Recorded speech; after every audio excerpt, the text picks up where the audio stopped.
내가 죽고 예수로 사는 삶, 이건 우리 신앙생활을 아마 한마디로 정의하면 그런 것이다, 이렇게 이제 말할 수 있는데,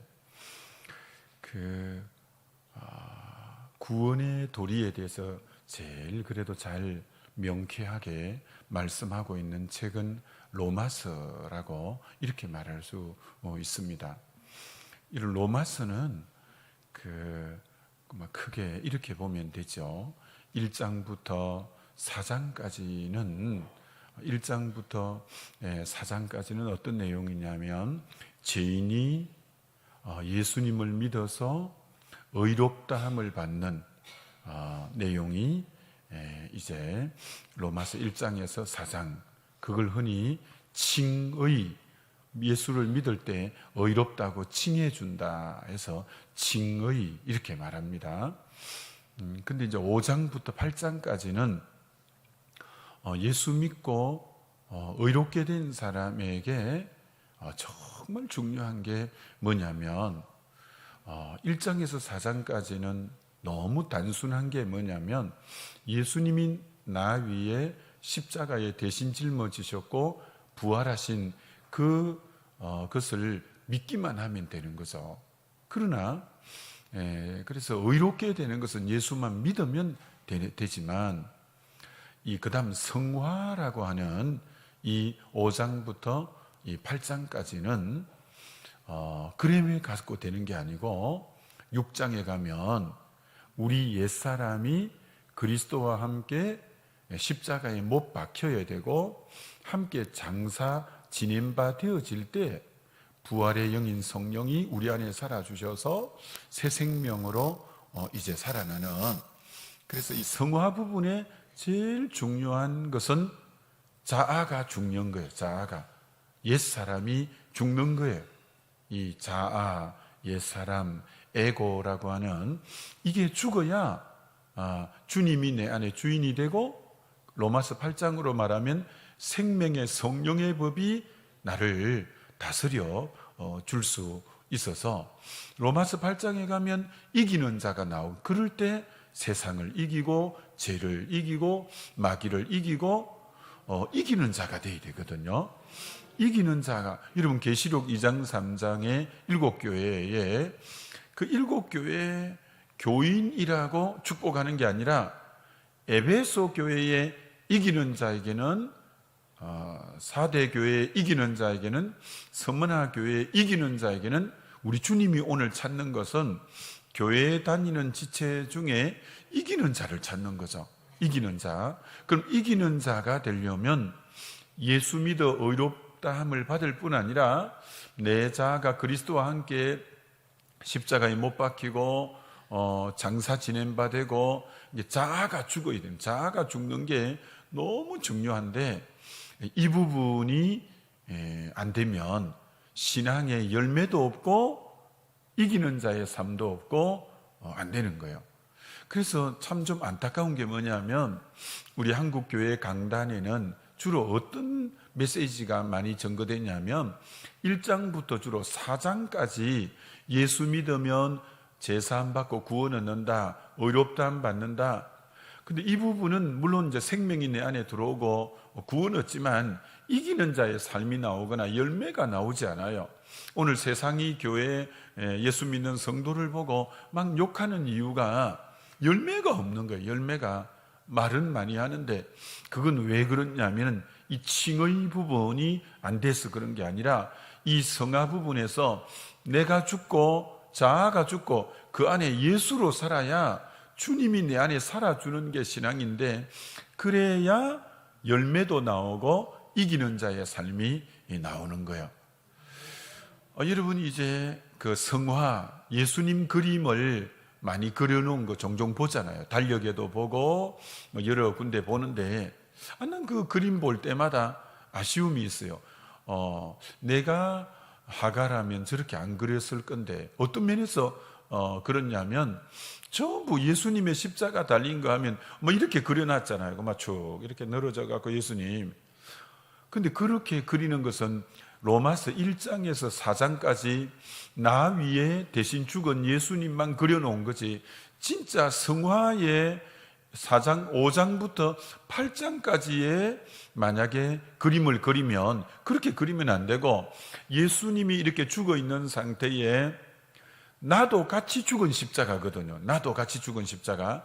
그러니까 예수님이 죽은 딱 모습에 또 우리 자신도 흔히 그거 겹치게 오버랩이 되게끔 같이 죽어 있는 걸 이렇게 그려야 되는데, 그런 그림은 내가 아직 본 적이 거의 없는 것 같아요.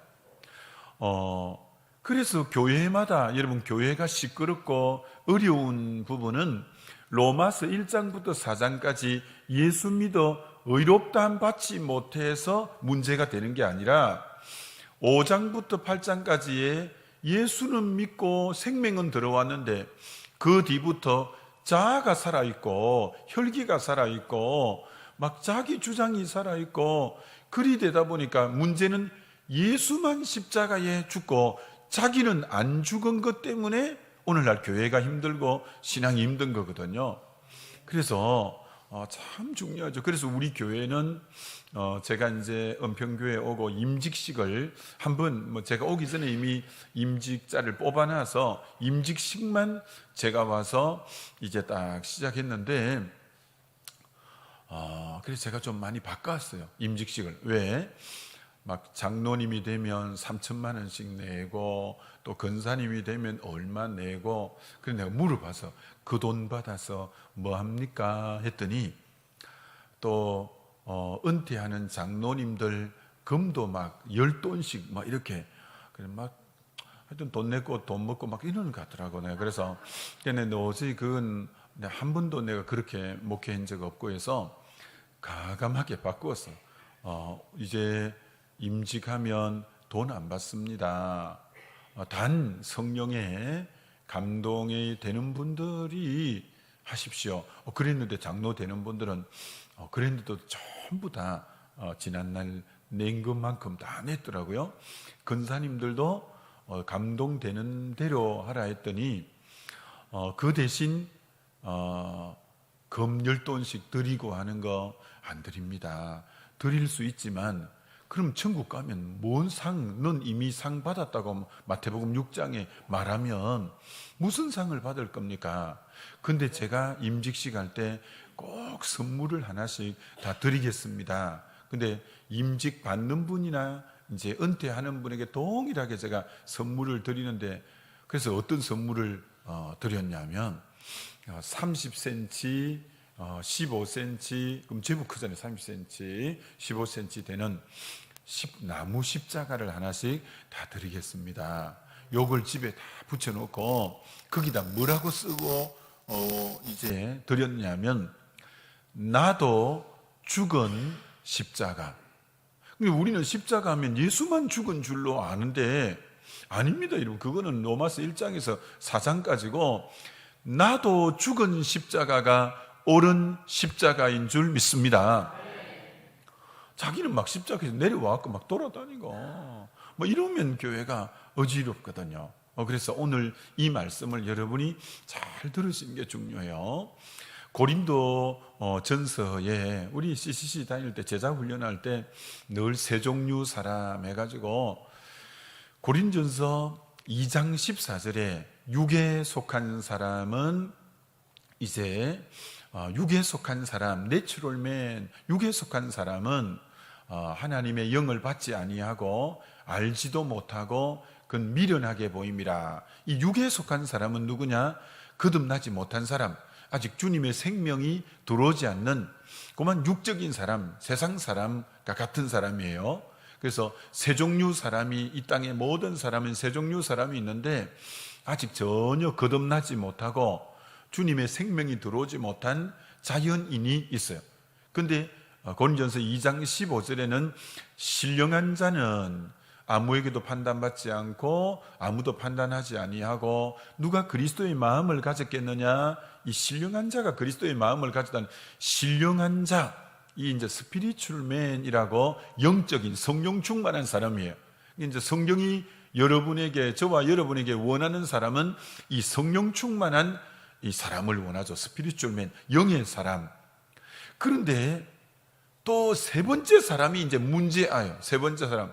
아예 첫 번째 육에 속한 사람은 교회에 안 나오고 나와도 아직 생명이 없는 사람인데, 세 번째 사람이 고린도전서 3장 1절인데 형제들아라고 하는 거 보니까 고린도 교회 성도들아, 내가 너희를 신령한 자처럼 대할 수 없어서, 즉 성령 충만한 자는 아니래요.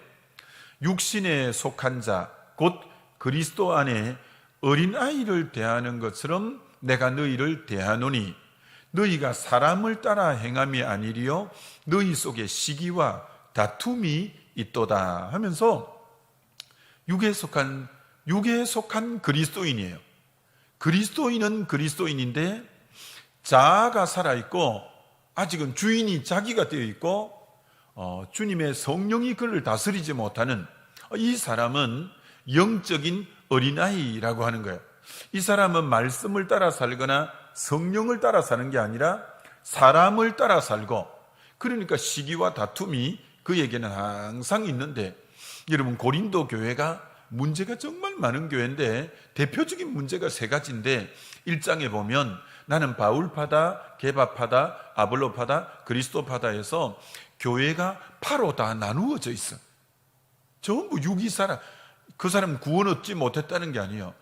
자아가 살아갖고 자기 원하는 끼리끼리 이렇게 모여 있으니까 교회는 내가 죽고 예수로 살아서 예수 중심으로 하나가 되는 것이 교회인데, 그러니까 이 자아가 살아있는 사람이 많아서 파별로 교회가 파당이 딱 이렇게 나누어져 있는 교회.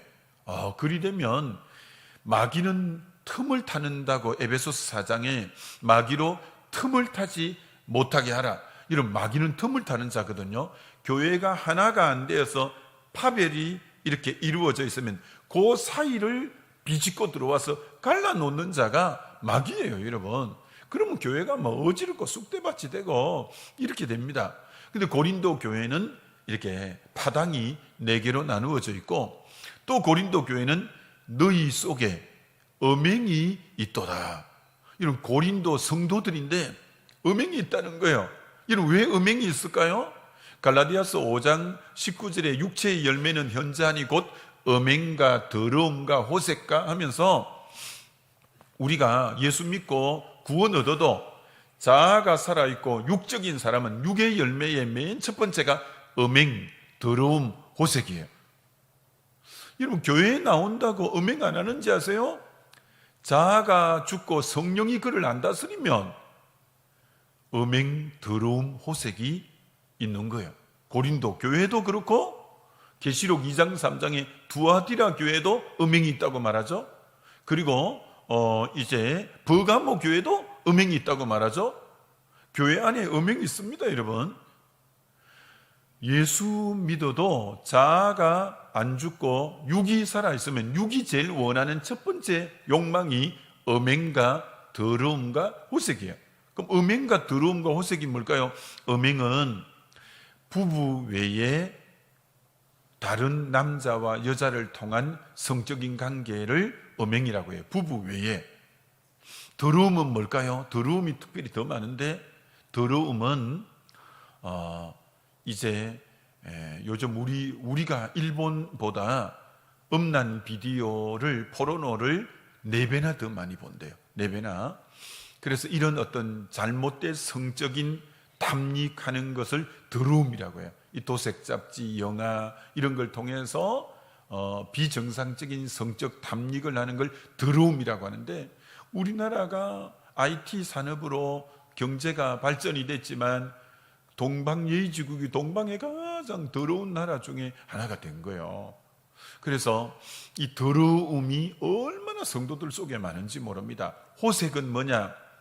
이 성적인 탐닉을 위해서 물질도 거기 쓰고 시간도 거기 쓰고 힘도 거기다 다 쓰는 걸 호색이라고 하는 거예요. 오직 성적 탐닉하는 데 마치 인생의 목적이 거기 있는 양 에너지도 거기 쓰고 돈도 거기 쓰고 힘도 거기 쓰고 거기만 열중을 하는 것을 호색한이라고 이렇게 부르는 거예요. 그래서 육의 소욕이 있으면, 육에 예수 믿어도 이 예수 믿는데 육이 그를 성령이 그를 지배하기보다 육이 그를 지배하면 온갖 죄가 다 있는 거예요. 고린도 교회가 파벌, 음행, 고소가 있었어요. 서로 싸워가지고 법정 고소를 다 한 거예요. 그러니까 그게 무슨 교회예요? 그러니까 자아가 안 죽고 성령이 그를 안 다스리면 교회가 여러분 엉망입니다. 지금 너무 안타깝게 한국 교회 안에 이런 형태의 교회가 부지기수입니다. 부지기수. 그건 거듭나지 못해 그런 게 아니에요. 자아가 안 죽은 이 성화가 덜 돼서 이 부분이 약한 거예요, 한국 교회가. 그래서 오늘 여러분이 이 부분 잘 들어셔야 돼요. 이 부분에 정신 못 차리면 예수 아무리 오래 믿고 직분이 뭐라도 중직이라도 자아가 살아있으면 한 번 더 여러분 갈라디아서 5장 19절 20절에 육의 열매는 제가 한번 불러볼게요. 정말 음행과 더러움과 호색과 우상숭배, 술수, 원수 맺는 거. 여러분 원수 맺는 거, 분쟁, 시기, 분내는 거, 당짓는 거, 분리하고 이단, 투기, 술 취함, 방탕함.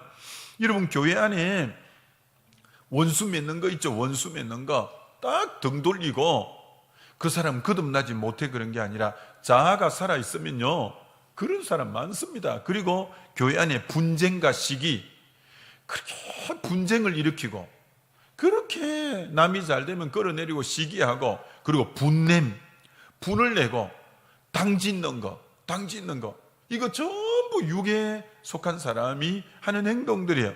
분리함, 교회를 연합하려고 하는 게 아니라 분리함. 이게 육에 속한 그리스도인들이, 육적인 자아가 살아있는 사람들이 하는 일이에요. 여러분, 자, 앞을 다시 보세요. 여러분 퀴즈 낼 테니까 한번 알아맞혀 보세요. 천사가 날개가 몇 개일까요? 천사 날개, 천사를 다른 말로는 그룹, 서랍 이렇게도 말하는데, 이사야 6장에도 나오고 계시록에도 나오는데, 천사 날개가 몇 개일까요? 네? 예? 크게 들려도 괜찮아요. 천사 날개가 6개다, 그죠? 이사야 6장, 계시록 두 번 딱 6개라고 나오는데, 자, 여러분 6개 용도가 뭐냐면 저를 보세요. 2개는 얼굴을 가리고, 2개는 발을 가리고, 2개는 이렇게 날아다니는데 쓰는 거죠. 이게 천사일 때는 얼굴은 자기의 가장 빛나는 부분, 발은 자기의 가장 수치스러운 부분이라고 한다면, 자기를 하여튼 가리는 게, 천사는 누구냐? 자기를 가리는 거예요. 자기를, 얼굴과 발을 가리니까 다 가리는, 뭐 위에 하고 밑에 하고 가리니까 이 자기를 가리고 이제 주님의 사역을 위해서 날아다니는. 천사일 때는 언제 천사냐면 자기를 드러내지 않고 자기를 가릴 때가 천사예요. 그럼 여러분, 마귀는 누구냐면, 우리 성경의 마귀는 뭐 죽은 조상의 혼령이 마귀가 되는 게 아니라 이사야 14장, 에스겔서 28장, 유다서 6절에 보면 천사가 자기 지위를 지키지 않고, 그래서 하나님 앞에 저주받고 내가 무별들 위에 높아지리라, 내가 하나님처럼 되리라 이래가지고 천사가 교만해서 쫓겨내려온 그 자가 타락한, 천사가 타락한 게 마귀, 사단, 귀신들이잖아요. 자, 그러니까 천사는 자기를 가리는 거예요. 가리는 거.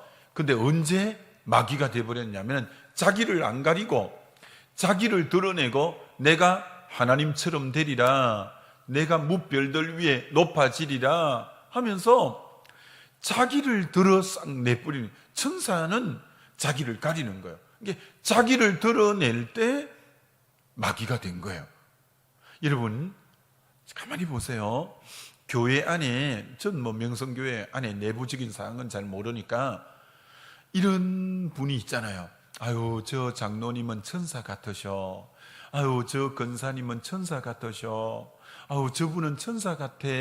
천사 같아라는 분은 주로 누구냐면, 이런 분이 천사 같아요. 어떤 분이 천사 같냐면, 정말 주님을 사랑하고 주님을 충성되게 교회를 섬기는데, 그런 자기는 나타내지 않을 때, 자기는 철저히 감추고 주님만 드러내고 충성된 분을 아유 우리 교회 천사 같아, 저분은 우리 교회 천사 같아, 이렇게 말해요.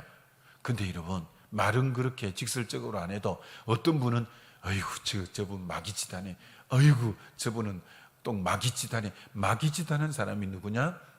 자기를 드러내고 자기 주장, 자기만 드러낼 때 사람들은 말을 안 해도 어휴 교회에서 마귀짓하네, 어휴 교회에서 마귀짓하네. 마귀짓하는 것은 누구냐? 자기를 가리지 않고 맨날 자기를 덜 추어낼 때 마귀 같은 짓을 하는 거, 실제로 그런 거예요, 여러분. 그래서 한 번 더 여러분에게 축원합니다. 여러분들은 우리 명성교회에 모두 자, 저분 천사 같다, 그런 일컬음을 듣게 되시기를 주의 이름으로 축원합니다. 여러분, 이 옛사람, 자아, 육의 소욕이라고 하는 이 부분을 다루지 않고는 신앙생활이 결코 승리하지 못해요. 그래서 이게 자아가 어떻게 나타나느냐 하면은 언제나 자아가 나로 드러나요. 자, 보세요, 여러분. 앤드루 머레이라고 영국의 영적 거장입니다. 그분이 이렇게 표현했어요. 자아는 머리 1000개 달린 괴물이다. 참 여러분, 이 말이 여러분 무슨 말인지 한번 음미해 보세요. 자아는, 이 자아가 살아있으면 머리 1000개 달린 괴물이다. 이게 이런 뜻으로 한 말이에요. 이 자아가 괴물이라는 거라. 어떨 때는 머리가 1000개가 달려서 이런 모습으로 나타났다가 이런 모습으로 나타났다가 이런 모습으로, 이게 막 어떤 모습으로 나타나요? 아담과 하와에게는 자아가 자기도 하나님처럼 되려는 자아가 교만의 모습으로 딱 드러나고, 또 이제 다윗에게는 자아가 그 남의 아내를 범하는 성적인 어떤 욕망으로 자아가 욕망의 얼굴을 쓰고 딱 나타나고, 모세 같은 경우는 자아가 혈기로 확 나타나고, 이 자아가 천차만별의 모습으로 자아가 안 죽으면 여러분 그렇게 그런 모습으로 나타나는 거예요. 그러니까 여러분이 자아를 다룰 줄 모르면 승리의 삶, 열매 맺는 삶, 이기는 자의 삶은 결코 안 나오는 거예요. 이 자아가 너무너무 중요한 거예요. 그래서 여러분, 영적 거장인 사도 바울을 보세요. 사도 바울은 언제 여러분 거듭나게 됩니까? 사도행전 9장에 다메섹 도상에서 정오의 빛보다 더 강한 빛을 받고 눈이 멀고 꼬꾸라지지 않습니까? 그런데 이제 아나니아가 기도해 줌으로 눈의 비늘이 벗겨지고 성령 충만했더라, 이렇게 말합니다. 그때 주님을 만났어요. 너는 사울아 사울아 하니까 니시오니까 나는 네가 핍박하는 예수다. 예수님을 인격적으로 만나게 돼요. 자, 사도 바울이 다메섹 도상에서 주님을 만나고 성령 충만해서 복음도 전했는데, 그가 13권의 서신을 쓰는데 얼마나 자아를 많이 다루는지 여러분 보세요. 고린도전서 9장 27절에 내가 나를 쳐서 복종하는 것은 내가 남에게 전파한 후에 도리어 버림이 될까 하노라. 자기를 쳐서 복종시키는 이 행위가 자아를 다루는 부분 중에 하나죠. 그리고 그 정도가 아니라 고린도전서 15장 31절에는 나는 날마다 죽노라. 여러분, 이 자아는, 죄송해요, 손뼉을 칠 때는 여러분이 눈을 감으려고 하는 분이 있어서 그런 거예요. 이제 온풍기가 있으면 꺼도 돼요. 이제는 온풍기 꺼도 그래야 정신이 바짝 차리고, 안 그러면 잠자기에 가장 최적의 조건을 만들어들어서 자, 그래서 이런 보세요. 날마다 죽는다고, 날마다 죽노라. 나는 날마다 죽노라. 여러분이 진짜 영적인 옳은 생활하면 이 고백이 절로 나오죠. 날마다 안 죽으면 안 돼. 어제 죽었다고 오늘 죽는 거 아니에요. 저는 일부에서 보통 이제 오후까지 설교를 할 경우가 많거든요. 이제 주일 낮에 6시, 8시, 10시, 12시, 2시, 우리는 2시간 간격으로 예배가 있는데, 제가 몇 번 이제 그 목회하면서 그걸 느끼고는 이제 뭘 느끼냐면, 예를 들어서 일부 때 주님 앞에 막 기도하면서 오늘 하나님 주님의 정말 말씀을 성령 안에서 바른 주의 말씀을 대언하게 해달라고, 주님 이 시간 진리의 영을 부어주시고 주님 도와주시고 하면서 철저하게 기도하고 두렵고 떨림으로 주님 앞에 서잖아요. 그럼 일부 예배 때 설교하는 사람은 압니다. 이 설교가 은혜가 되는지 안 되는지 설교자가 더 잘 알죠. 그래서 말씀을 딱 전했는데 성도들이 은혜를 받잖아요. 그럼 2부 때는 또 청중이 또 틀리잖아요. 이제 다른 분인데, 그럼 1부 때 했으니까 2부 때는 훨씬 설교가 더 익숙해지고 그럴 거 아닙니까? 2부 때도 또 주님 앞에 손들고 주님 불쌍히 여겨주세요, 주님 진리의 영으로 다시 한번 함께 하시고 살아있는 말씀을 대언하게 도와달라고 간절히 매달릴 때 2부 때도 은혜스럽게 돼요. 그런데 1, 2부가 은혜스럽다고 3부는 훨씬 설교가 더 익숙해지겠죠. 그럼 3부도 은혜스러울 거라고 3부 때 주님 앞에 간곡하게 안 매달리면 이상하게 3부 때는 설교가 이렇게 스펀지에 물을 빨아서 이렇게 들어가는 게 아니라 팅팅 튕겨서 나오는 걸 하고 이상하게 은혜스럽지 못할 때가 있는 거예요. 그래서 제가 한두 번 그런 걸 경험하고는 언제나 초심으로 돌아가서 1부 때도 주님 불쌍히 여겨주세요, 2부 때도 5부 할 때까지도 늘 주님 앞에 매달릴 때 긍휼을 베풀어 주지, 날마다 죽는다는 게 계속 그 순간순간마다 주님 저 불쌍히, 저는 가지라서 주님 떠나서 아무것도 아니에요, 저는 아무것도 아니에요, 주님 도와주세요 라고 할 때 주님이 또 긍휼 베풀고 여러분 목회는 절대 경험으로 하는 거 아니거든요. 순간순간 전적으로 주님에게 매달릴 때 주의 임재와 기름 부음이 있는 걸 느끼기 때문에, 마찬가지로 여러분 날마다 죽는 게 필요해. 날마다 섰다고 할 거 없어요. 어제까지 아무리 영광을 드러내고 어제까지 막 1000명이 돌아오고 10,000명이 돌아와도 오늘 자아가 안 죽으면 오늘 넘어질 수 있는 거예요. 여러분 시험이 정말 무섭습니다. 시험 한번 들면, 제가 주변에 아는 목회자들도 그렇게 목회를 잘해놓고 시험 한 번에 딱 들면 추락해 버립니다. 그럼 그동안 쌓아놓은 공든탑이 와장창창창 다 무너집니다. 그렇기 때문에 여러분 시험이 얼마나 무섭냐, 여러분이 20년 공들여 쌓아놓은 것 시험 한 번 들면 끝납니다. 아니 50년 은퇴하기 전까지 열심히 해놓은 거 시험 한 번 들면 다 끝납니다. 그래서 우리는 섰다 할 게 없어. 주님 부르시는 그날까지 또 처서 복종시키고 또 자아가 죽고 안 하면 그동안 모든 게 말짱 도루묵이 언제든 될 수 있는 거예요. 그런 면에서 은퇴한 분들이 한편으로 존경스럽게 보일 때가 있어. 그래서 끝까지 완주하고 끝까지 큰 탈 없이 은퇴하신 분들이 한편으로 존경스럽게 보일 때가 있어. 여러분 섰다 할 거 없습니다. 언제 넘어질지 모릅니다. 목사인 저도 마찬가지입니다. 이렇게 집회를 다니지만 늘 깨어서 날마다 안 죽으면 아차하는 순간 넘어지잖아요. 아차하는 순간 아무리 지난날 역사가 많이 일어나도 교만할 건덕지 없습니다. 그래서 저는 첫날 말씀 전한 것처럼 성도들에게 늘 그렇게 기도해 달라고 하잖아요. 주님이 포도나무고 나는 가지이기 때문에 너는 나를 떠나서 스스로 아무것도 할 수 없다. 성도들에게 저를 위해 기도할 때는 딱 한 가지만 기도해 달라죠. 하나님, 우리 목사님은 자신이 가지임을 알아 주님 떠나서는 아무것도 아니라는 존재임을 스스로 자각하고 매 순간 주님 안에 거하는 그런 목회자 되게 해달라고. 스스로는 아무것도 아니잖아요. 주님 그 순간 은혜 안 베풀면 아무것도 아닌 존재지 뭐. 날마다 안 죽고는 안 되죠. 고린도후서 1장에 사도 바울은 내가 아시아에서 살 소망까지 끊어지고 사형 선고를 받는 줄 알았도다.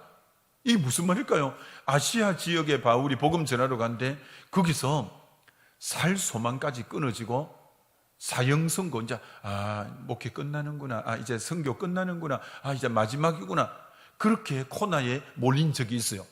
근데 그런 마치 사경을 헤매는 것 같은 그런 완전히 절대절명의 위치에서 주의 음성이 들리는데 이렇게 들렸어요. 이는 자기를 의뢰하지 말고 죽은 자를 살리신 이를 의뢰하게 하려 하십니다. 그러니까 바울이 그 순간 또 자기를 의뢰하려고 했던 모양이에요. 바울은 진짜 뭐 스펙이 좋은 사람 아닙니까?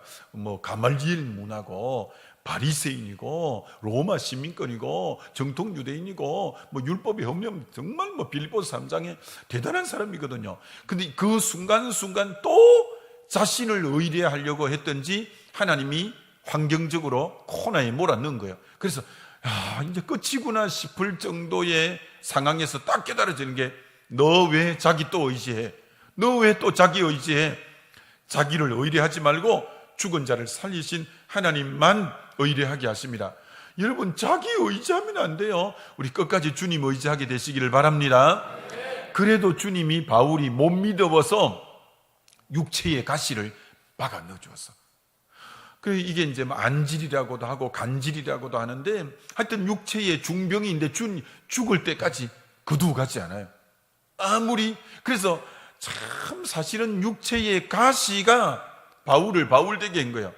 그래서 제일 사역자 중에 끝까지 완주 잘한 분이 바울인데, 그 이유는 딴 게 아니라 가시가 있었기 때문에, 그 가시가 자기로 하여금 끊임없이 자고하지 못하게 만드는, 자기를 컨트롤할 수 있는 정말 아예 하나님이 칩을 심어준 거예요.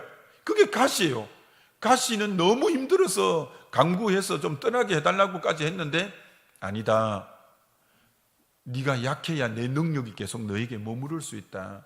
네가 약해야 온전해지고 강해질 수 있다 라는 거예요. 여러분, 그 영어 성경으로 보면 시제가 둘 다 현재라. 현재.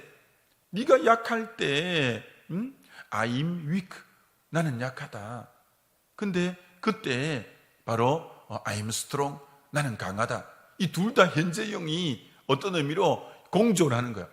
실제로 여러분이 철저하게 자기의 약함을 현재형으로 깨달을 때 내 안에 주님이 살아줌으로 진짜 강한 거예요. 이게 바울은 이 가시가 도리어 끝까지 완주하고 자아가 살아나지 못하고 약하니까 계속 의뢰하고, 그럴 때 주님의 기름 부음이 있어서 끝까지 잘 쓰임받는, 이 자아를 주님이 사도 바울에게는 끝까지 자아를 다루는 장치인 가시를 그에게 심어 둔 거예요. 그 정도로 이 자아를 다루는 부분이 쉽지 않죠.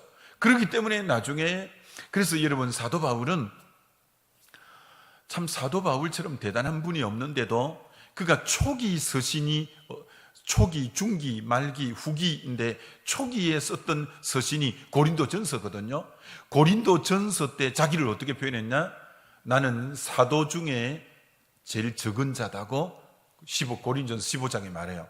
사도들 중에, 사도라 해봐야 12사도하고 자기하고니까 13명 중에 어떤 의미로 자기는 적은 자다, 이렇게 말했어요. 그런데 중기 때 썼던 서신이 에베소서가 중기 때 썼거든요. 그 중기 때는 그 에베소 3장에 이렇게 씁니다. 나는 성도들 중에, 지극히 작은 성도들 중에서 가장 적은 자다. 아니, 그게 영어로 보면 이게 말이 잘 안 되잖아요. 지극히 적은 자가 최상급인데 지극히 적은 자니까, 근데 그 지극히 적은 자보다 더 작은 자다, 이렇게 말해놨어요. 지극히 적은 자보다 더 적은 자다. 그런데 이제 순교 직전에 그 인생 말기 때 쓴 책이 디모데전후서잖아요. 근데 거기는 뭐라고 자기를 고백했나? 나는, 아까는 사도들 중에 적은 자고, 두 번째는 성도들 중에 적은 자고, 세 번째는 나는 죄인들 중에 개수이고 제일 적은 자다. 이게 참 사도 바울이 대단한 거예요. 갈수록 열매가 더 많고 교회는 더 많이 세우고 영혼은 더 많이 돌아오겠는데, 갈수록 자기는 더 작아져. 이게 옳은 자아가 죽은 사람의 특징이에요. 그가 갈수록 업적이 많고 공적이 많은데도 주님 은혜 가운데 갈수록 그는 적은 자예요. 원래 여러분, 사도 바울의 이름이 사울이었잖아요. 사울. 여러분, 왜 부모가 사울이라고 이름 지었을까요? 사도 바울의 이름을 이제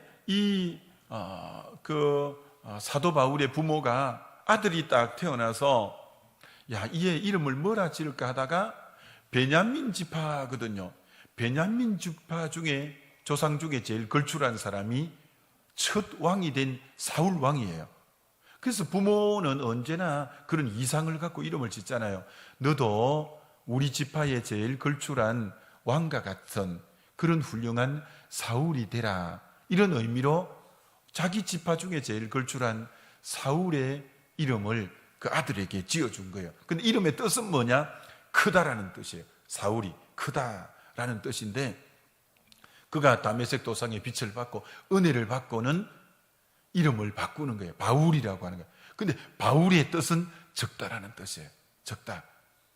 바울은 적어지는데 그 적어짐이 갈수록 더 적어지는 거예요. 여러분, 하나님의 은혜는 내가 나를 낮출수록 은혜의 낙차가 커져서 더 강하게 빛을 발하는 거예요. 빛을. 정진호 교수님이라고 하버드대학을 나오고 포항공대 교수를 하다가 한동대 교수를 하다가 연병가기대 교수를 했고 평양 가기대 설립하신 분인데, 그분은 설교를 하는 한번 이렇게 말씀을 전하는데도 공학적으로 말씀을 전해 이렇게 말씀하는 거예요. 하나님이 피조한 이 세계, 창조한 이 모든 피조물들은 그 중심에 원자핵이 있고 원자핵 주변에 전자가 이렇게 떠돈다고, 그런 그림 많이 봤잖아요. 원자핵이 있고 전자가 이렇게 떠도는데, 그 전자는 높은 에너지 레벨의 전자가 있고 낮은 에너지 레벨의 전자가 있는데, 이 높은 에너지 레벨의 전자가 낮은 에너지 레벨의 전자로 이렇게 탁 떨어질 때, 그때 빛을 팍 발한다는 거예요. 이게 이 빛이 나는 이유가 높은 에너지 레벨에 있는 게 낮은 에너지 레벨에 낙차가 크면 클수록 빛이 강하게 비치는데, 그 다음 이렇게 설교하는 거예요. 누가 제일 높은 에너지 레벨에서 제일 낮은 에너지 레벨로 낮추었냐? 예수 그리스도. 그는 근본 하나님의 본체시나 하나님과 동등됨을 취할 것으로 여기지 않고 자기를 비워 종형체를 갖고 사람들의 모습과 같이 되시고 죽기까지 십자가의 복종같이 가장 높은 에너지 레벨이 가장 낮은 에너지 레벨로 자기를 낮출 때, 나는 세상의 빛이라, 나를 따르는 자는 어둠에 닿지 않고 생명의 빛 가운데 가라. 그분이 왜 빛이 됐나? 가장 높은 에너지, 가장 낮은 에너지를 떨어질 때 그 떨어지는 낙차가 클수록 강한 빛을 내는 것처럼, 여러분이 교회 안에 빛을 누가 강하게 낼 수 있냐? 여러분의 사회적 지위가 뭐고 여러분의 직분이 뭐고, 그런데 더 여러분이 자신을 낮출수록 여러분을 통한 빛이 드러나게 될 줄 믿습니다. 그런데 오늘날 기독교가 서로 높은 자리 막 올라가려고 하고 서로 막 장자리에 오르려고 하고, 그게 오늘 기독교의 현주소거든요. 근데 어찌 빛이 나오게 서로 높은 데 올라가려고 막 발다툼하는데, 아니에요. 여러분, 정말 중요한 게 자아가 죽는 게 너무너무 중요하다라는 건데, 자, 그럼 구체적인 이제 실천 방안을 여러분에게 4가지만 간단하게 말씀드릴 테니까, 어떻게 내 자아가 죽는 사람들의 이 특징이 뭐냐 하면, 자아가 죽는 사람의 특징은 요 4가지를 항상 여러분이 염두에 두시면 자아가 잘 죽을 수 있어요. 첫째, 자아가 딱 살아있으면 맨 먼저 드러나는 정상이 뭐냐면, 아담과 하와가 범죄하자마자 눈이 밝아져 가지고 자기 벌거벗은 모습을 딱 봤어요. 여러분, 자아가 살면 시선이 어디로 가냐? 자기에게로 딱 가게 됩니다. 다시 말합니다. 자아가 살아있는 사람의 시선은 어디로 가냐? 자기에게로 딱 갑니다. 자기에게로. 여러분, 시선이 자기에게로 가면 자기 벌거벗은 부분을 다 보게 되고, 시선이 자기에게로 가면 안 돼요. 우리의 시선은 어디로? 원래 이 인간이라는 말이 헬라어로 안드로포스, 이 안드로포스는 위를 바라보는 자라는 뜻이에요. 우리는 어디를 바라보게끔 지어진 존재냐?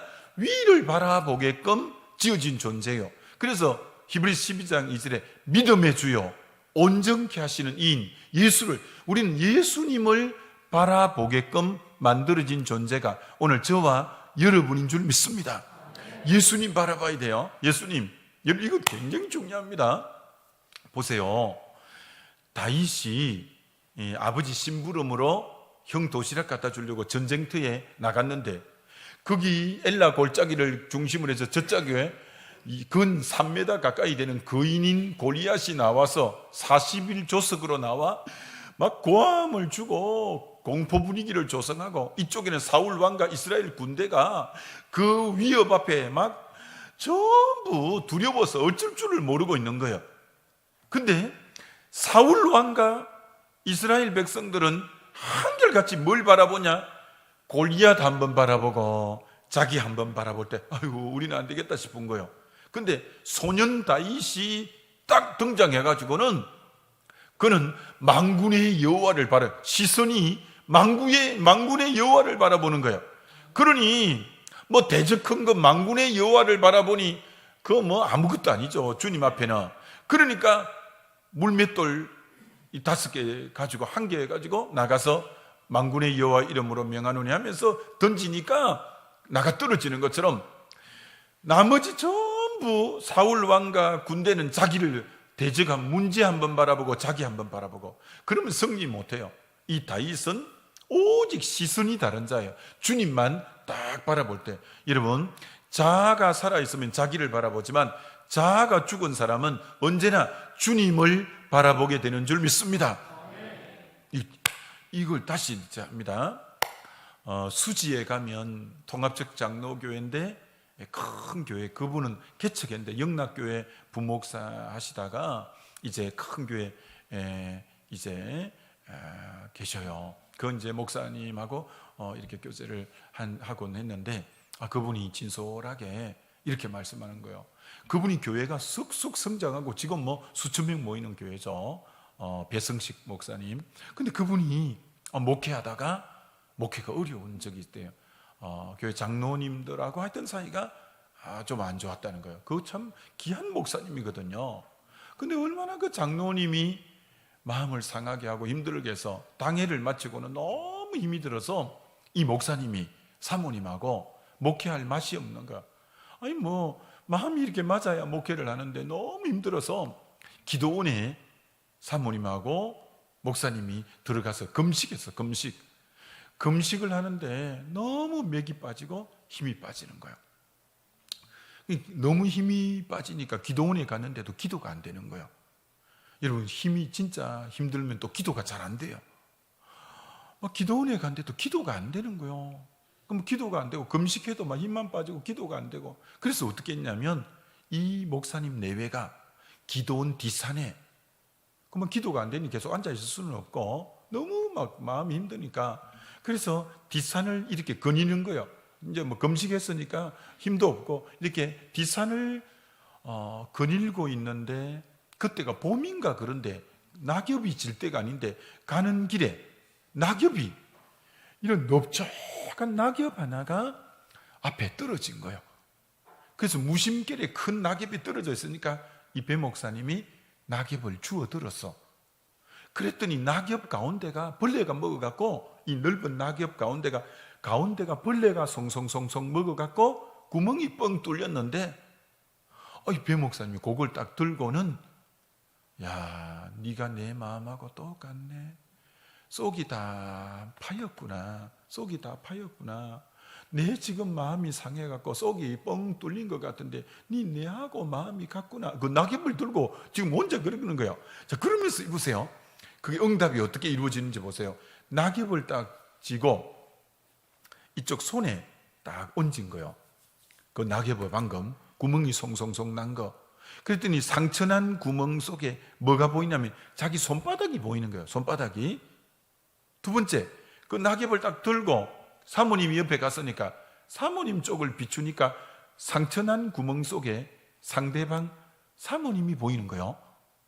그 다음 무심길에 낙엽을 들고 하늘을 비추었는데 파란 하늘이 보이는 거예요.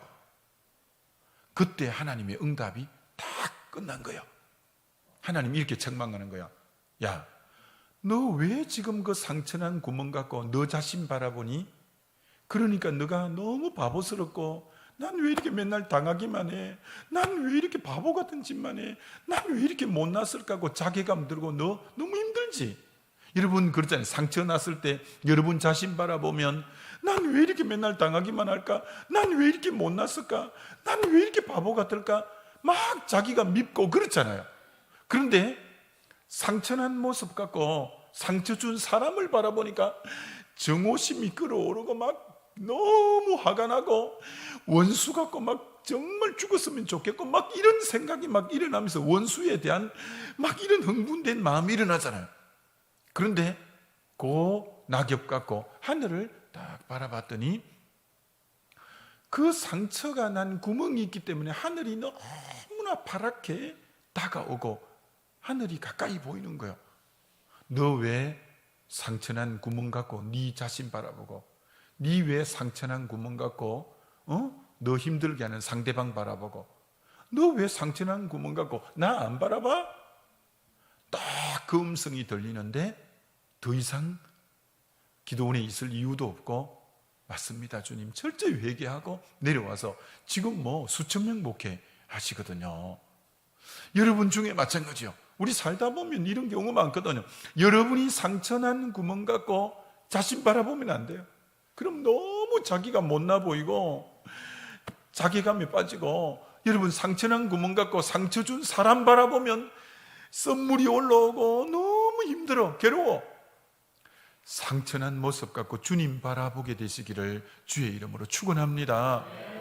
자아가 죽은 사람은 자기 안 바라봐. 주님 바라보는 거예요. 주님 바라보는 거예요. 이거 정말 필요해요. 우리 교회는 여름에 한 달 구역 방학할 때 언제나 책을 제가 골라서 필독서로 전부 나눠주고, 그래서 이제 독후감 나중에 한 달 뒤에는 제출하게 하고 이렇게 하는데, 한 해는 어떤 책을 읽게 하냐면은 플랭크 루박의 편지, 플랭크 루박의 일기, 요걸 책을 생명의 출판사에서 나온 걸 전부 이제 구독하게 했어요. 이런 플랭크 루박이 어떤 분이냐면 미국에서 필리핀어로 파송된 선교사예요. 근데 미국의 선교사가 수만 명이 파송됐는데 미국의 유일하게 우표의 인물로, 선교사가 우표 인물로 등장한 사람은 플랭크 루박밖에 없어. 그 정도로 대단한 인물이에요. 그 많은 수만 명의 선교사 중에 미국의 우표 인물로 선교사 이름이 미국 우표, 선교사 얼굴이 미국 우표에 등장한 분은 플랭크 루박밖에 없는 분이에요. 이분은 그분이 문명대치 사역을 비롯해서 이런 여러 사역이 한 사람의 사역자가 저렇게 일을 해냈다고 말할 수 없을 정도로 엄청난 일을 해내신 분이에요. 근데 그분이 처음부터 그랬냐? 그렇지 않았어요. 그분이 1930년도에 그 무슬림들, 이제 무슬림들이 있는 섬에 복음을 전했는데 몇 년이 지나도 한 명도 회심자가 안 나타나고 선교가 안 되는 거예요. 그때 하나님의 음성이 이렇게 들렸어. 너 왜? 그가 목회가 안 되니까, 선교가 안 되니까 하나님 앞에 기도했는데 하나님이 어느 날 이렇게 묻는 거예요. 너 왜 나 안 바라보니? 너 왜 나를 안 바라보니? 믿음의 주여 온전케 하시는 예수를 바라봤는데 너는 왜 나를 안 바라보니? 그래서 딱 주의 음성을 듣고는 자기가 자기를 살펴봤더니 실제로 자기가 선교사임에도 불구하고 하루에 온 전심으로 주님을 바라보지 않고 있는 자신을 바라본 거예요. 여러분도 마찬가지예요. 주님 잘 안 바라봐요. 주님 잘 안 바라보고 여러분이 뭐 바라보냐? 문제 늘 바라보고, 뭐 정치 지금 이거 바라보고, 뭐 스포츠 하면 스포츠 그거 바라보고, 실제로 주님 안 바라보는 경우가 너무 많아요. 너무. 그래서 이분이 일기를 쓴 게 이제 그게 책으로 나온 게 프랭크 루박 일기고 편지인데, 이 일기에 이제 주님을 전심으로 바라보기로 결단해서 주님 이제 바라보는데 하루에 딱 주님 바라보기로 결단하고 바라봤는데 6번밖에 못 바라본 거예요. 그리고 이렇게 써놓은 거예요. 주님 바라보기가 노를 저어서 물결이 아니, 물결이 흘러가는 방향으로 노를 저으면 얼마나 쉽겠어요. 근데 물결이 이렇게 내려가는데 역으로 거슬려서 노를 저으려면 얼마나 힘이 들겠어요. 이분이 이렇게 적어놔서 주님을 바라보기가 물길을 거슬려 올라 노를 젓는 것처럼 힘들었다. 그만큼 주님 바라보기가 힘들었던 거예요. 근데 그 다음 날에는 한 번 더 의지적으로 주님도 한 번 더 바라보고, 그 다음 날에는 또 한 번 더 주님 더 바라보고, 이게 바라볼 때마다 이렇게 바라보는 거예요. 뭐 일이 있을 때 주님 이거 오늘 해도 됩니까? 주님 이거 하는 게 맞습니까? 늘 이제 묻기 시작하는 거예요. 바라본다는 게 주님에게 묻기 시작하는 거예요. 그렇게 하면서 6개월이 되었을 때 이제는 자동적으로 주님 바라봐지는 거예요. 운전을 할 때도 주님 바라봐지고, 전화를 받을 때도 주님 어떻게 대답하면 되죠? 바라봐지고, 뭘 회의를 할 때도 주님 하면서 24시간 주님이 바라봐질 때 그 섬이 완전히 다 변화되는 역사가 일어났다는 거예요. 여러분, 주님 바라보게 되시기를 주의 이름으로 축원합니다. 주님 바라봐야 돼요. 절대 문제 바라보면 안 돼요. 다른 거 바라보면 안 돼요. 우울증이 뭐냐? 자기 연민, 자기 바라보는 거거든요. 자기 바라보면 안 돼요. 다시 한 번 더 주님 바라보게 되시기를 주의 이름으로 축원합니다. 두 번째, 자아가 죽고 안 죽은 사람의 특징이 뭐냐? 자아가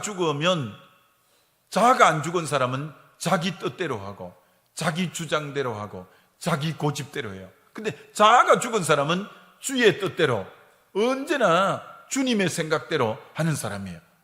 여러분, 이건 간단하게 말씀드릴 테니까, 아니 예수님조차도 내 뜻대로 마옵시고 아버지 뜻대로 되기를 원합니다. 아니 예수님 자신도 자기 뜻을 내려놓잖아요. 자기 뜻을. 그리고 오직 주의 뜻만을 위해서 사는 분이잖아요. 요건 한 가지 예만 들고 지나가려고요. 여러분 보세요. 이제 장로교의 분들도 종종 그 장로교회, 스님 언어교회 스님 장로님이 저를 찾아왔어요. 그래갖고 목사님, 우리 교회 새로 담임 목사님 청빙해야 되는데 어떤 분 좀 청빙하면 될까요? 이렇게 이제 묻기도 하고 이렇게 오는 경우들이 종종 있어서 요런 분들을 한번 보십시오라고 건면해 드렸는데, 그분이 이제 삼성의 임원을 지낸 분이기도 하고, 참 딸이 이제 우리 거기 포항의 의사이기도 하고, 이런 참 귀한 분들이에요. 근데 이제 이분 교회에 이제 한 교회 규모가 400여 명 이렇게 모이는 교회인데, 목회자를 이제 청빙하는데 이력서가 진짜 많이 들어온 거예요. 그래서 이 시무 장로님이 몇 분이냐? 10명이에요. 10명. 시무 장로님이 10명인데 그걸 선별해서 마지막 딱 이력서 2통이 남은 거에 이제 2분의 목사님이 딱 이력서 2통이 남은 거예요. 근데 공교롭게 2분의 목사님인데 그 당회에서 이 2분 중에 누구를 할까라고 10명의 시무 장로님이 투표를 했는데 5대5가 공교롭게도 나와서 5분 장로님은 A 목사님을 하자, 그리고 또 다른 5분 장로님은 B 목사님을 하자, 이렇게 5대5가 딱 나온 거예요. 근데 그 교회는 이 장로님이라는 분이 아주 사회적으로도 그렇고 인품도 그렇고 덕망도 그렇고 해서 제일 선임 장로님인데 굉장히 덕이 있는 분이라서 이 장로님의 이 말에 영향이 제일 크게 미치는 거예요. 그래서 이제 5대5니까 이 장로님이 이제 지금 담임 목사님이 안 계실 때니까 이렇게 말해서 5대5니까 우리 그럼 오늘 결정하지 말고 일주일 동안 새벽 기도 나와서 기도하고 주의 뜻이 뭔지 좀 묻고 다음 주에 다시 모여서 한 번 더 투표합시다. 그게 참 바르잖아요. 그게 뜻이 아직 뭔지 모르니까 일주일 우리 기도하고 다음 주에 기도합시다. 이 장로님이 그렇게 제시했어. 그리고 이제 일주일 동안 기도하는데 그 중에 어떤 일이 벌어졌냐? 이 장로님에게 아직 한 번도 그런 일이 없었는데 새벽에 이 장로님이 참 신앙도 좋고 덕망도 있고 인품이 좋은 분인데 기도를 하는데 주의 음성이 들린 거예요. 하나님이 이렇게 묻는 거예요. 이 장로, 이 장로가 A 목사님이 꼭 부임했으면 좋겠다고 생각하는데 하나님 이렇게 묻는 거예요. 내 뜻이 A 목사가 아니라 B 목사면 너 어떻게 할래? 하나님이 그렇게 물으시는 거예요. 그런데 이 장로님은 한 번도 B 목사님은 생각해 본 적이 없어. A가 꼭 와야 된다고 생각해서. 근데 하나님이 내 뜻이 A가 아니라 B 목사라면 어떻게 할래? 라고 물으니까 이 장로님이 하나님이 물어도 선뜻 대답이 잘 안 나오는 거예요. 그래도 뭐 하나님이 그렇게 내 뜻이 B라면 네 어떻게 하려고 하니까 한참 앉아 있다가 하나님의 뜻이 B라면 내 뜻을 꺾고 B 목사님을 해야죠. 이렇게 이제 대답을 한 거예요. 그러면 그만 하나님이 넘어가면 좋을 건데 두 번째 하나님의 질문이 이렇게 다가온 거예요. 그럼 이 장로, 자네가 A 목사가 오기를 원했는데 B 목사는 자네가 원하는 목사가 아닌데 자네 뜻을 꺾고 이제 B 목사를 하기로 했는데, 그럼 B 목사가 올 때 마치 A 목사, 자네가 원하는 목사가 온 것처럼 그렇게 환영하고, 앞서 자네가 스님이니까 나가서 환영하고 그의 목회에 가장 힘이 되어주고 그렇게 하겠느냐라고 묻는 거예요.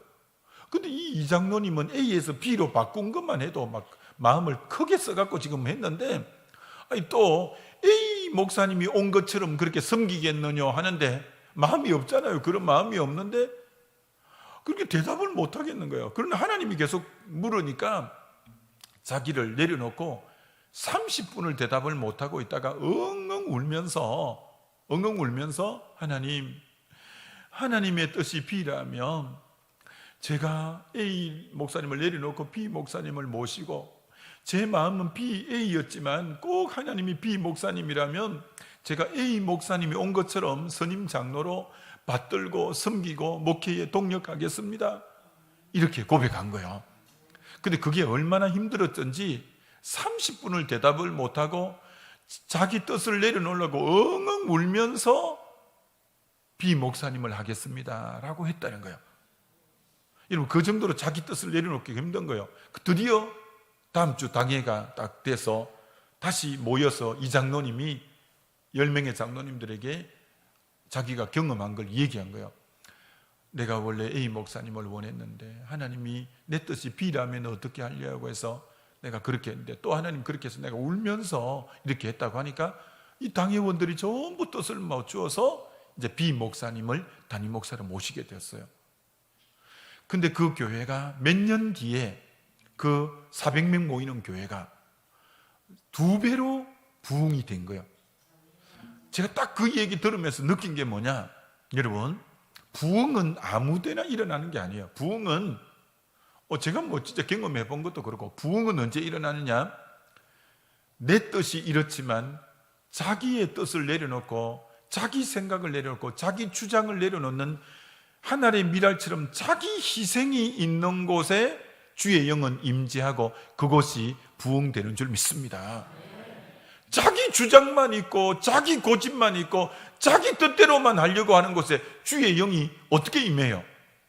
제가 있었던 포항교회는 장로님들이 참 귀했어요. 거기도 언젠가 어떤 뜻이 있었나, 거기도 이제 장로님을 2분을 세우기로 한 거예요. 그래서 추천이 들어온 분을 전부 당회에서 먼저 투표를 했는데, 저까지 11분이 투표를 했는데, 그때 시무장로님 10명이었어요. 그랬는데 이제 한 분은 아예 11표가 나와서 2분을 뽑기로 했는데, 이분은 그럼 11표 딱 두고, 그 다음 이제 2분인데 6대5가 나오는 거예요. 6대5, 3분의 2가 돼야 되는데, 투표를 한 번 더 했더니 또 6대5, 또 3번 했더니 6대5. 그럼 그 말은 전부 자기 뜻을 고수하겠다는 뜻 아닙니까? 그럼 6대5면 안 되니 그 3분의 2가 나와야 돼서, 그래서 어떻게 했냐, 제가, 우리 장로님이 고맙다는 게 그거예요. 장로님 하면서 제가 찬송 한 장 부르고 기도하면서, 장로님 우리 한번 자기의 뜻을, 저부터 뜻을 내려놓을 테니까 장로님들도 뜻을, 왜 안 그러면 계속 6대5면 밤새도 6대5면 안 되잖아요. 평행선을 끄면. 우리 자기 뜻을 한번 내려놓읍시다 했더니 5가 된 분이 8이 되고 한번 뜻을 내려놓았더니 나머지 6이 됐던 분이 3이 되면서 그 말은 여러 장로님이 자기 뜻을 내려놓아 주었다는 거 아닙니까? 여러분, 그 정도로 담임 목사가 장로님들에게 6대5가 계속 되어지기 때문에, 그건 뭐 밤을 새도 6대5면 안 되니까 우리 장로님 뜻을 한번, 자기 뜻을 한번 꺾어 보십시다. 나부터 꺾겠습니다 하고 꺾었더니 8대3으로 일이 된 거예요. 그 장로님들이 반응해 주었다는 거예요. 자기 뜻을 여러분, 그러니까 포항교회가 사실은 그렇게 부흥이 된 이유가, 당의 장로님들이 자기가 원래 뜻을 정했다가도 그런 일이 있을 때 자기 뜻을 한 번씩 꺾어줄 줄 알 때 그곳에 주의 영이 임하게 되는 줄 믿습니다. 그리고 또 한 번 더 어떤 일이 있었냐면, 교회가 이제 계속 부흥이 되니까 우리 그 포항교회가 천석이거든요. 700석, 300석, 천석인데 이제 비좁아가지고 계속, 그래서 당회를 하는데 장로님들이 정축하자는 거예요. 정축. 교회 재정이 10억이 있다는 거예요. 지금 현금으로. 그런데 20억을 대출을 내갖고 30억을 갖고 교회 앞을 좀 달아내어서 의자를 1,500석으로 만들자는 거예요. 1,500석으로. 그래서 그렇게 결의를 하고 건축사를 서울에 있는 건축사를 불러서 사인까지 다 했어요. 이제 정축 500석을 더 정축하기로. 그리고 주일 저녁에 당회를 그렇게 마치고 다 돌아갔어요. 근데 저에게 한 번도 그런 일이 없었는데 그날 저녁에, 주일 저녁에 돌아와서 어떤 일이 생겼냐면, 이상하게 밤에 잠이 안 오는 거예요. 왜 잠이 안 올까? 전 잠이 안 올 때는 주의 뜻이 있다고 생각하고 거실에 집사람 자니까 조용하게 나와서 거실을 이렇게 맴도는데, 주님이 왜 잠이 안 올까? 계속 서성거리고 주님의 뜻을 묻는데 정축하는 게 하나님 기뻐하지 않는다고 하는 이 생각이 드는 거예요. 그리고 10억 있는 거 가지고 너 분리개척 교회 하나 지어주고 100명 성도 떼어서 분리개척하면 어떻겠냐, 이 마음을 주시는 거예요. 그래서 제가 우리 이제 10억 떼어서 그 이제 건물 3층짜리를 사서 리모델링해서 하고 우리 100명 떼어서 지금 해서 그 교회가 지금은 뭐 그 200명 정도 모이는 건강한 교회가 됐는데, 근데 문제는 어제 저녁에 장로님들끼리 사인 다 하고 건축사까지 불러서 이제 정축하기로 사인 다 했잖아요. 어저녁에. 근데 그 저녁에 주님이 사인을 저에게 그렇게 주는 거예요. 그래서 우리 장로님하고 당에 카톡방이 있거든. 카톡방에다가 긴급 공지를 새벽에 다 해서 새벽 기도 후에 임시당회가 있겠습니다. 카톡을 다 날렸어.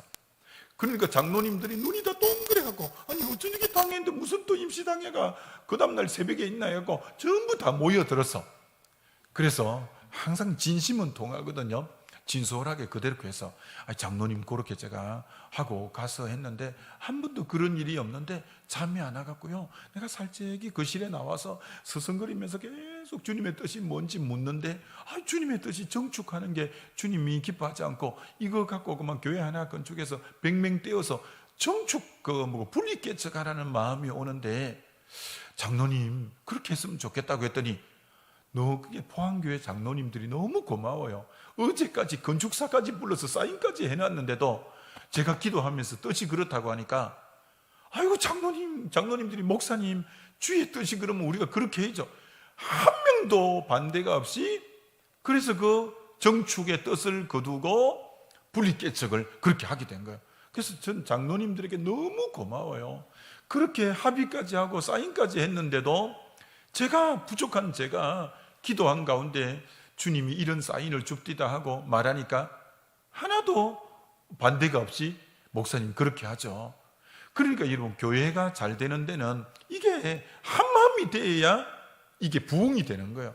이게 엇박자가 나오면 이게 교회가 안 되는 거예요. 안 되는 거예요. 그러니까 여러분, 정말 이 내 뜻을 꺾는다는 게 너무 중요한 거예요. 내 뜻을. 또 하나 더 말씀합니다. 자아가 죽는다는 세 번째는 뭐냐? 자기 힘으로 섬기면 안 되고 주님 주시는 능력으로 섬기는 게 자아가 죽는 거예요. 자, 이것도 간단하게 하나만 얘기할게요. 모세가 40살 때 자기 힘으로 섬기려고 해서, 자기 힘으로. 여러분, 자기 모세가 얼마나 좋은 뜻이에요. 40에 자기가 민족을 구하겠다는 좋은 뜻인데, 근데 문제는 그때는 자기 힘으로, 영어로 말하면 I am something, 난 어떤 걸 할 수 있다는 거야. 자기가 뭔가를 할 수 있겠다고 딱 나갔는데 자기가 뭔가 할 수 있겠다는 거예요. 근데 자기 힘으로 나갈 때는 애굽 사람 한 사람 죽이고 자기는 도망가는 신세가 됐잖아요. 근데 보세요, 하나님 일이 언제 일어나는 거 보세요. 광야 40년을 통해서, 여러분 광야는 하나님이 쓰는 사람은 이 대학 나온 사람만 써요. 여러분 중에 아마 이 대학 나온 사람이 있을 거예요. 이 대학 나온 사람이 아닌 사람을 하나님이 써본 적이 한 번도 없는데, 이 대학이 어느 대학이냐? 광야대학이에요. 광야대학. 광야대학을, 광야를 거친 사람을 하나님이 들어 쓰는데, 모세가 광야 40년 있으면서 혈기가 다 죽고, 광야는 혈기, 자기 힘을 빼는 곳이 광야예요. 다 죽고 80이 됐을 때 호렙산 떨기나무 가운데서 하나님이 그를 만나 주었어요. 그래서 하나님이 모세야 이름 부르면서 너가 이제 이스라엘 백성을 건져낼 거라고 하나님 그렇게 말씀해요. 근데 모세가 딱 한마디, 영어 성경에 보면 한마디 I am nothing, 난 아니에요, 난 아니에요. 자기는 아니라는 거야. 이제 완전히 힘이 빠졌어. 난 아니라고 하는 거야. 여러분, 난 아니라고 할 때 내가 너와 함께 하겠다고 하고, 그때 진짜 I am everything, 자기는 모든 걸 할 수 있는 거예요. 여러분, 하나님이 안 들어 쓰는 사람은 누구냐? 자기가 뭔가 할 수 있다고 생각하는, I am something이라고 생각하는 사람은 하나님이 일 못해요. 진짜 광야를 깊이 경험하고 I am nothing, 난 아무것도 아닙니다 라고 절절히 고백할 때 주의 영이 함께해서 이제 그를 통해 하나님이 일해 주시는 거예요. 자기가 뭔가 하겠다면 하나님이 일이 이루어지지 않아요. 나는 아무것도 아니라 할 때 주의 성령이 그를 통해 주의 일이 이루어질 줄 믿습니다. 이런 보세요. 모세 어머니가 요게벳, 아버지 아므람 요게벳인데 자기 힘으로 모세를 지켜보겠다고 석 달 동안 지켰지만 석 달 이상은 더 이상 모세를 안 되겠는 거예요. 그래서 내 힘으로 안 되겠다고 갈대 상자를 만들어서 모세를 거기 눕혀서 나일강에 그만 하나님께 맡겨서 더 이상 내 힘으로는 안 되겠습니다. 내 힘을 내려놓고 갈대 상자에 딱 넣어서 둥둥둥둥 떠내려갔는데, 여러분 보세요.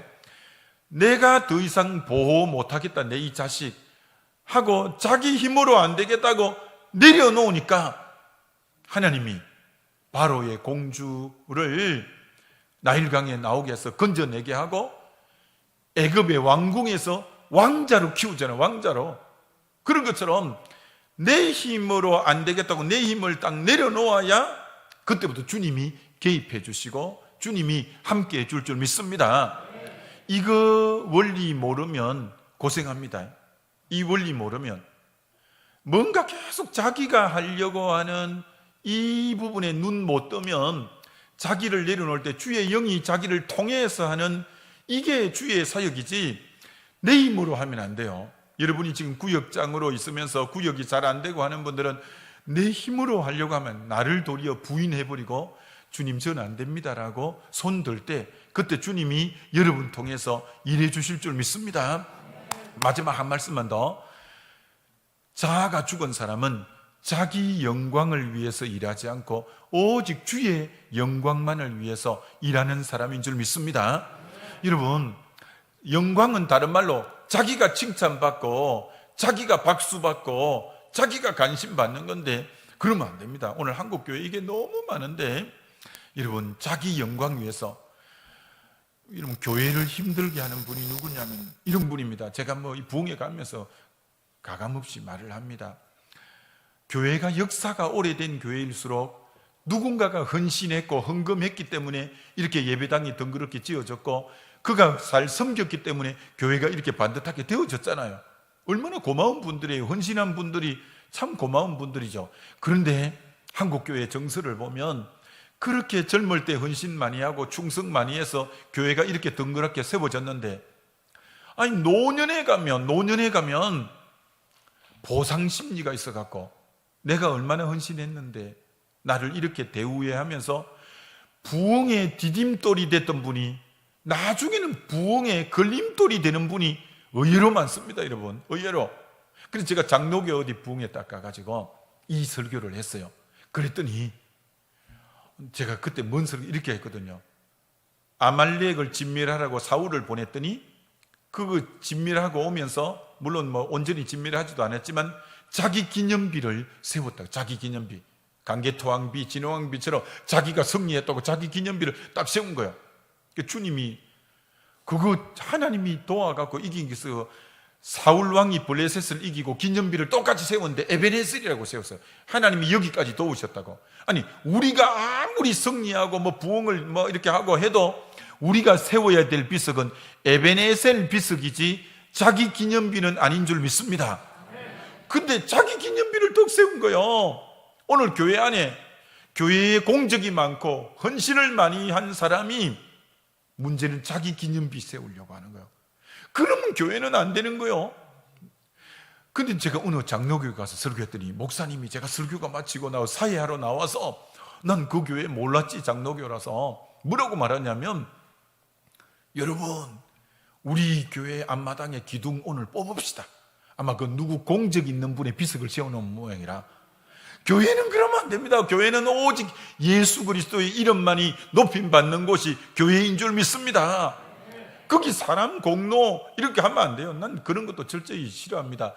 이름 동판에 새겨주고 그리고 누구 호를 따라서 교육관 이름 짓고 그런 짓 하면 안 되죠. 교회는 예수 이름만이 높아져야 될 줄 믿습니다. 그만 흥하고 나는 새해야 되는데 내 이름이 높아지면 안 되죠. 주님만이 영광 받아야 될 줄 믿습니다. 그럼요. 정말 주님만이 영광 받으시는 곳이에요. 그래서 교회는 자기가 칭찬받고 자기가 주목받고 자기가 막 그렇게 하려고. 교회는 그런 곳이 아니에요. 교회는 예수 그리스도 한 분의 이름만이 높임받는 곳이 교회여야 될 줄 믿습니다. 절대 교회에 다른 사람 이름이 덜추어나고 그러면 안 되죠.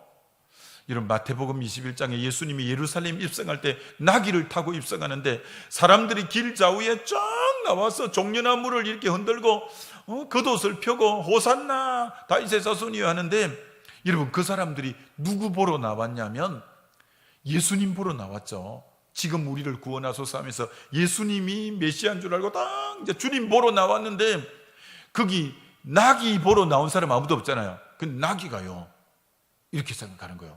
와, 나귀 털라고 이거 처음이다 이거.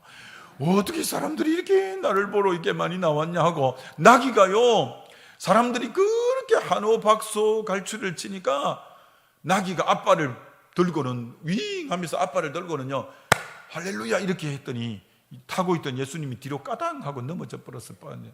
오늘 그게 무슨 말이냐? 우리는 누구예요? 예수님을 태운 나귀거든요. 아무리 사람이 우리 보고 박수 치고 해도 사실은 우리를 타고 쓰시는 예수님을 통해서 역사가 일어난 거지. 나는 단지 예수님 모시고 있는 나귀에 불과하니까 박수 받을 자격 없는, 우리는 없는 줄 압니다. 박수 받아야 될 분은 주님밖에 없는 줄 믿습니다. 부흥이 3,000명이 되고 5,000명이 돼도 그건 단지 나는 예수 태운 나귀에 불과하기 때문에 주님이 하신 거지. 예수님은 영이라서 안 보였을 뿐이지 우리는 단지 주님의 수종자로 섬긴 것이지 우리가 박수 받을 일이 없는 줄 압니다. 그런데 만약에 자기가 사람들이 박수 치니까 자기가 잘한 줄 알고 할렐루야 하면 주님은 그만 나가버리는 거예요. 오늘 그런 분들이 한국 교회 안에 얼마나 많은지 몰라요. 자기가 박수 다 받고 영광 다 받고. 아니요, 이 교회에 아무리 지난날 헌신 많이 충성했을지라도 우리가 영광 받으면 안 돼요. 오직 주님만 높여드릴 때 교회는 더 주님이 기름 부으시고 임재하시고 역사할 줄 믿습니다. 사람이 주목받으면 안 돼요. 주님만이 주목받는 우리 명성교회 되기를 원합니다. 정말 그래야죠. 누구 하나도 사람이 드러나면 안 돼요. 사람이 자기 고집하면 안 되고 주의 뜻만이 세워져야 될 줄 믿습니다. 이렇게 자아가 죽으면요 주님만이 드러나면 교회는 잘되게 될 수밖에 없어요. 그래서 우리는 정말 이런 부분을 내가 자주 말해요. 자주 절대 그러지 말라고. 그렇지, 어떻게 교회에 아무리 지난날 헌신하면 주님 힘 주시고 능력 주셔서 헌신한 거지 자기 드러내면 안 되죠. 그래서 우리 꼭 명성교회, 오늘 우리 성도님들은 우리 명성교회 안에 주의 뜻만 이루어지고 주님이 영광만이 드러나고 주의 이름만이 높아지고 절대 내 주장, 내 고집, 내 뜻 없이 주님만이 주의 뜻만이 이루어지게 해달라고 늘 그렇게 나간다면 우리 명성교회가 놀라운 부흥을 이루어가게 될 줄 믿습니다. 우리 한번 기도하면 좋겠습니다.